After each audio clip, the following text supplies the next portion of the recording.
সমাজ কল্যাণ সমিতির উদ্যোগে সুবহানবাগ জামে মসজিদের নবনির্বাচিত কমিটি 2025-এর পরিচিতি সভা অনুষ্ঠিত হয়েছে।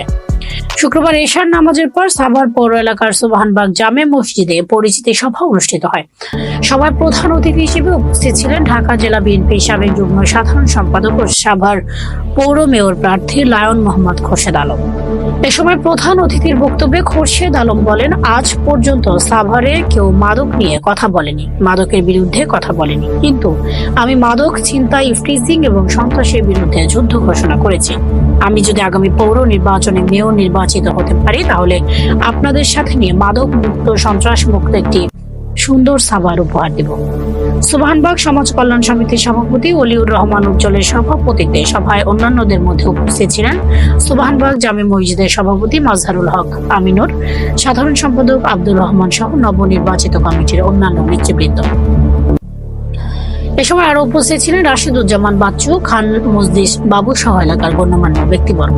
সভায় সঞ্চালনায় ছিলেন সুবহানবাগ সমাজ কল্যাণ সমিতির সাধারণ সম্পাদক বজরুল আলম।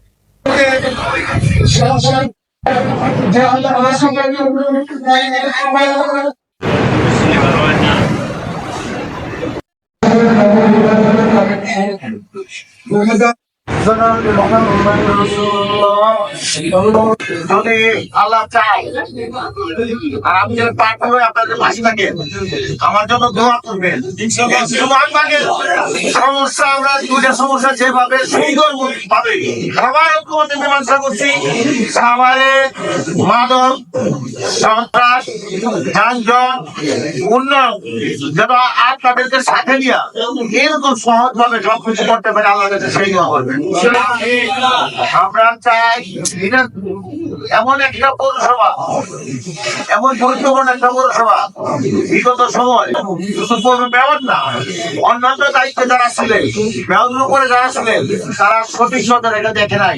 যদি তাদের জ্ঞানের চক্ষু খুলছে, তারা যদি মনে করতো যে এটা আমার শহর, তাহলে সাভার পৌরসভার অনেক আগেই তারা পরিবর্তন করে চেঞ্জ করে দিতে পারবো, করে নাই।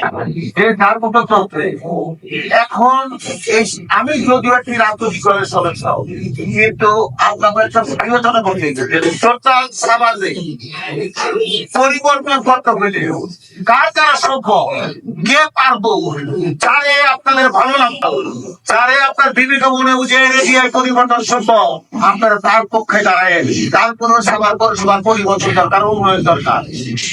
ঠিক আছে, আমি চাই আমার চেয়ে ভালো যদি কেউ থাকে, আমার চেয়ে বেশি দক্ষতা যদি কারো থাকে, আমি তার পক্ষ থাকতে পারেন। আমার যেটা দাঁড়ায় বলে গেলাম, আমি তো সাগর উন্নয়নের জন্য দাঁড়াইছি, বিগত সময় থেকে দায়িত্ব পালন করছে, তারা কেউ উন্নয়ন করে নাই।